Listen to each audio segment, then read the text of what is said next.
El sistema de complemento es el principal efector de la rama humoral del sistema inmunitario. Paul Ehrlich ideó el término complemento y lo definió como la actividad del suero sanguíneo que completa la acción del anticuerpo. La investigación sobre el complemento incluye más de 30 proteínas solubles y unidas a células. Las actividades biológicas de este sistema afectan las inmunidades innata y adaptativa. Después de que el sistema de complemento ha sido activado, sus diferentes elementos interactúan en una cascada enzimática altamente regulada.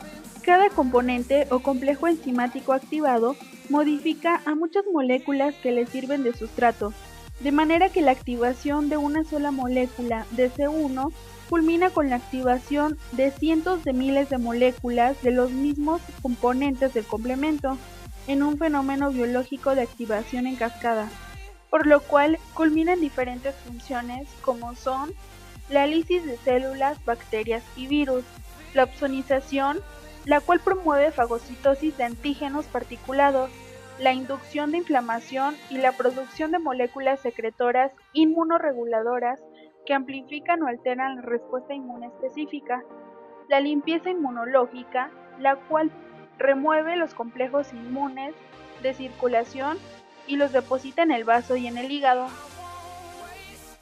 Como ya se había mencionado antes, los componentes del complemento son proteínas y glicoproteínas sintetizadas por diferentes órganos y células, como por ejemplo, el hígado sintetiza AC3, C6, C9, inhibidor de C1 y el factor P.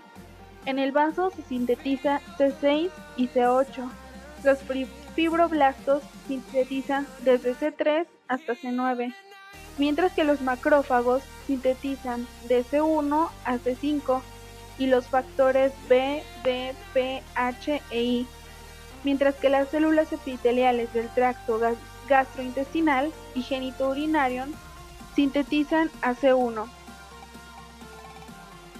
Se sabe que la concentración de las proteínas del complemento en el plasma es más de 3 gramos sobre litro y constituyen aproximadamente el 15% en peso de las fracciones de las globulinas del mismo.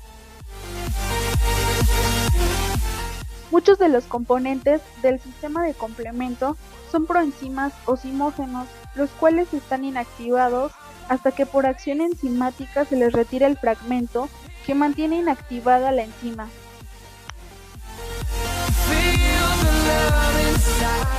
Los elementos del complemento interactúan unos con otros para formar complejos funcionales que tienen actividades enzimáticas, cuyo blanco es justamente la proteína que sigue en la secuencia.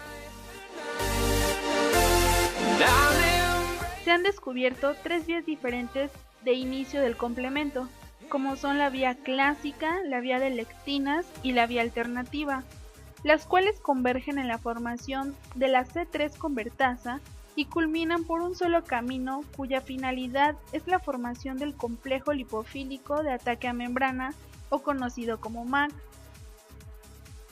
Entonces, la vía clásica se estará iniciando cuando se une C1 a complejos de antígeno y anticuerpo. Por otro lado, la vía alterna comienza por la unión de C3b generado de modo espontáneo a superficies de activación, como paredes de células microbianas. Por último, la activación de la vía de lectinas empieza con la unión de la proteína sérica MBL a la superficie de un patógeno. Las 3 vías liberan convertasa de C3 y C5 y se unen a C5b, que se convierte en un complejo de ataque a membrana por una secuencia común de reacciones terminales. La activación del complemento por la vía clásica comienza casi siempre con la formación de complejos de antígeno y anticuerpos solubles. Generalmente, la inmunoglobulina M y ciertas subclases de inmunoglobulina G, como la 1, la 2 y la 3, pueden activar la vía clásica del complemento. La etapa inicial de la activación incluye a C1, C2, C3 y C4 que se encuentran en el plasma en formas funcionales inactivas. Cabe mencionar que la inmunoglobulina M es 1000 veces más potente que la inmunoglobulina G por su estructura pentamérica, mientras que la inmunoglobulina G está constituida por una estructura trimérica. Induce cambios de conformación en la porción de la fracción constante de la molécula de inmunoglobulina M, los cuales exponen un sitio de unión para el componente C1 del sistema de complemento. El C1 en suero es un complejo macromolecular que consiste en C1Q y dos moléculas C1R y 2C1S unidas entre sí en un complejo, estabilizado por iones calcio. Cada complejo macromolecular C1 debe unirse mediante sus cabezas globulares C1Q cuando menos a dos sitios FC, para que suceda una interacción estable C1 anticuerpo.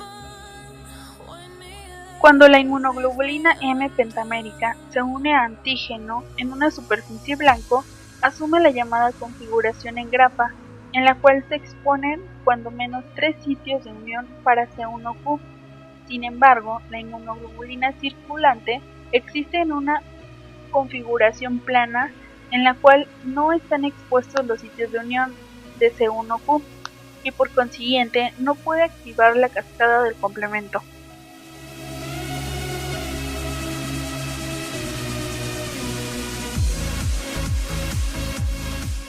La activación del complemento por la vía clásica es iniciada por anticuerpos que se unen a la superficie celular de un patógeno. El complejo C1, formado por C1A y dos moléculas de C1R y dos moléculas de C1S, se unen a los anticuerpos situados sobre la superficie del patógeno. Esta unión se activa por proteólisis de C1 y C1S. La C1S inducida divide y activa la proteína C4 dividiéndola en C4b y C4a, la cual actúa como una anafilotoxina. El fragmento C4b se une a la superficie del patógeno por enlaces éster o amida. La enzima C2 se une al segmento de C4b y después se divide por la C1S activada liberando un péptido pequeño C2b, provocando la formación de la proteasa C4b C2A conocida como C3 convertasa. La enzima C4b C2A se une a 3b, dividiéndola en C3b y C3A, la cual es liberada como anafilotoxina. Por lo tanto, C3b se une a C4b C2A para formar proteasa C4b C2A C3b, conocida como convertasa C3-C5. La convertasa C5 divide al componente C5 en C5A, que es una potente anafilotoxina, mientras que el fragmento C5b actúa iniciando el complejo de ataque a membrana.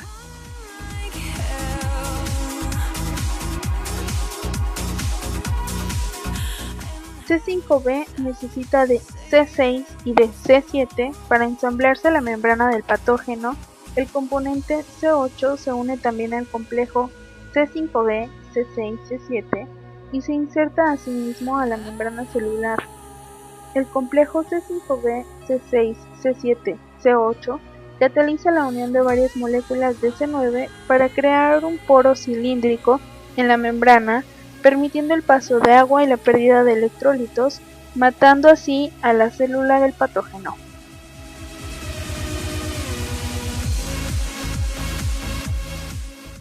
En la vía de lectinas del sistema de complemento, reconoce y se une a carbohidratos de la superficie celular de microorganismos. La proteína MBL consta de dos proteínas más 1 y más 2. Dichas proteínas se activan a C1Q de la vía clásica. Más 2 actúa sobre C4 como CQS y genera los fragmentos C4A y C4b, y sobre C2 generando C2A y C2b. C2a será la porción grande que se unirá a C4b para fijarse a la membrana celular. Entonces, la vía de lectinas sigue adelante como en la vía clásica. Al complejo formado por C4b y C2a se le conoce como convertasa de C3. Su sustrato será C3, el cual será hidrolizado en C3a y C3b, los cuales C3a es una anafilotoxina y difunde hacia el plasma, mientras que C3b se unirá a la membrana formando el complejo C4b, C2a, C3b. Dicho complejo actúa sobre C5 generando los fragmentos C5a y C5b. C6 se unirá a C5b y permitirán adentrarse a la bicapa lipídica. Se unirá C7 y C8 y por último proteínas C9, permitiendo la generación del poro transmembranal.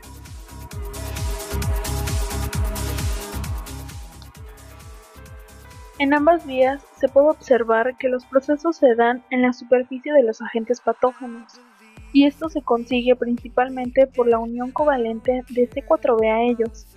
Este mismo proceso sucede con C3b, por lo que opsoniza solo la superficie sobre la que se ha activado el complemento.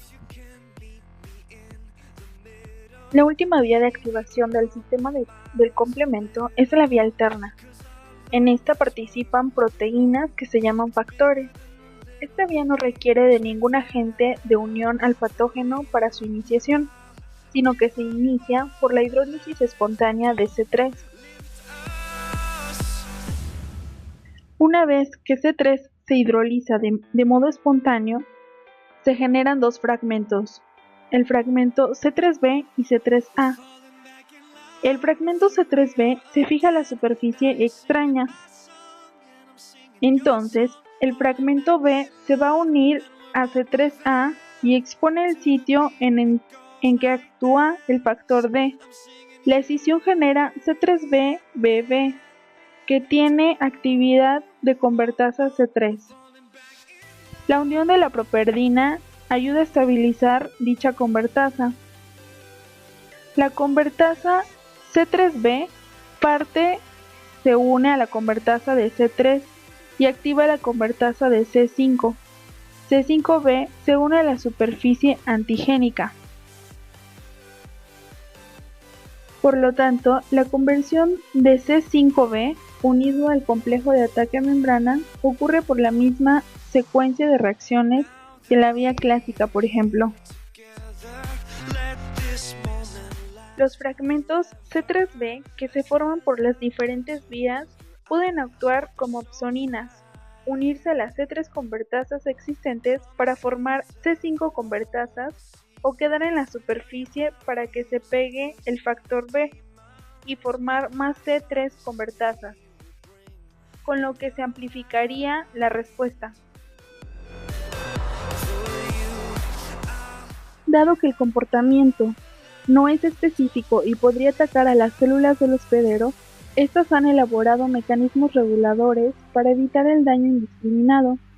Dichos mecanismos reguladores están muy bien balanceados, de manera que por un lado, la actividad lítica se dirige a la superficie de los microorganismos invasores, y por otra parte, que el depósito de sus productos sobre células normales y tejidos sea limitado. En el sistema de regulación del complemento podemos encontrar algunas proteínas reguladoras que inactivan a varios de los componentes, como las siguientes. Antes del ensamblaje de la actividad de la convertasa, el inhibidor C1, que es C1-INH, se va a unir al complejo C1-R2-S2 y causará la disociación de C1Q. El factor I es una proteasa de serina, la cual puede degradar los factores C4b y C3b.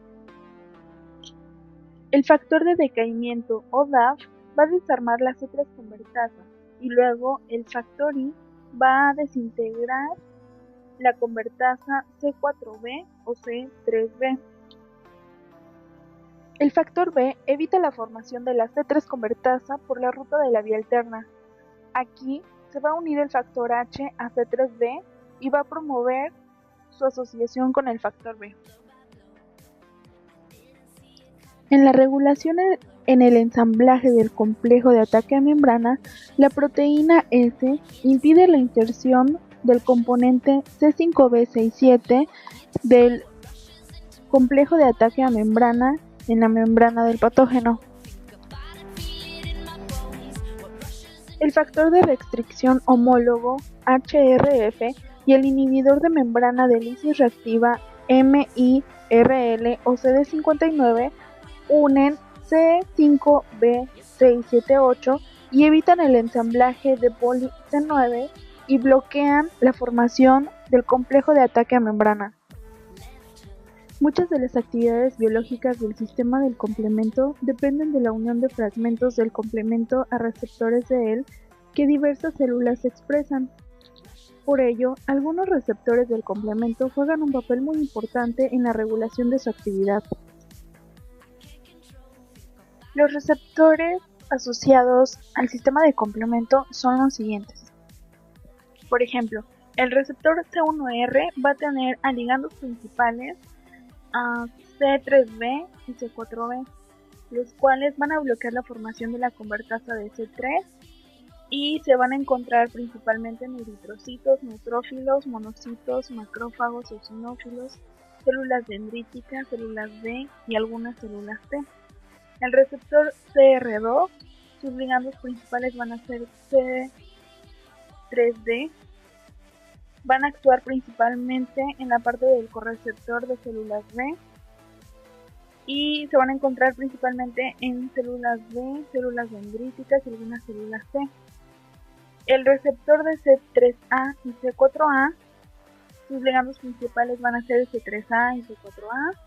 Se van a encontrar en células cebadas basófilos y granulocitos, los cuales van a inducir la degranulación de células cebadas y basófilos. El receptor de C5A, el ligando principal va a ser C5A. Se va a encontrar principalmente en células cebadas, basófilos, granulocitos, monocitos, macrófagos, plaquetas y células endoteliales, los cuales van a inducir la degranulación de células cebadas. Varios de los péptidos generados durante el proceso de la formación del complejo de ataque a membrana juegan un papel decisivo en el desarrollo de una respuesta inflamatoria. Los fragmentos C3A, C4A y C5A son llamadas anafilotoxinas y se unen a receptores de mastocitos y basófilos e inducen la degranulación de la histamina y otros mediadores farmacológicos de la inflamación. De las tres anafilotoxinas antes mencionadas, la anafilotoxina C5A es la más efectiva y la que tiene una vida media más larga y es quimiotáctica para neutrófilos, basófilos, eosinófilos y monocitos. El fragmento C3b es la mejor opsonina producida por el sistema de complemento y se fija covalentemente a grupos hidroxilo y amino libres que están en la superficie de diversas células y patógenos. Células como las fagocíticas tienen receptores CR1, CR3 y CR4 que se unen a estas moléculas de CD4. Incluso, el fragmento de C5A induce a que aumente el número de estos receptores para hacer más fácil el proceso de reconocimiento y fagocitación. En la adherencia inmune, el fragmento C4b tiene la propiedad de interactuar con receptores de otras células, promoviendo su agregación y su remoción por fagocitosis. Las deficiencias en el sistema de complemento pueden ser genéticas y cuando se hacen muy evidentes, los individuos son homocigóticos. Cuando no hay C1, C4 o C2, hay un incremento en complejos inmunes como se ve en el caso de lupus eritematoso, glomerulonefritis y vasculitis. Los individuos con deficiencias en el sistema de complemento tienen infecciones recurrentes por bacterias biogénicas como Streptococcus y Staphylococcus, ambas bacterias gram positivas muy resistentes al complejo de ataque a membrana, pero pueden ser opsonizadas. Se pueden presentar deficiencias en el factor D y properdina, los cuales van a afectar la vía alterna, lo que implica una gran susceptibilidad para Neisseria, pero no tienen problemas con los complejos inmunes. Si se llegaran a presentar problemas con C3, no habría posibilidades de formar el complejo de ataque en membrana. En tal caso, los pacientes tienen infecciones severas y recurrentes y pueden tener complejos inmunes.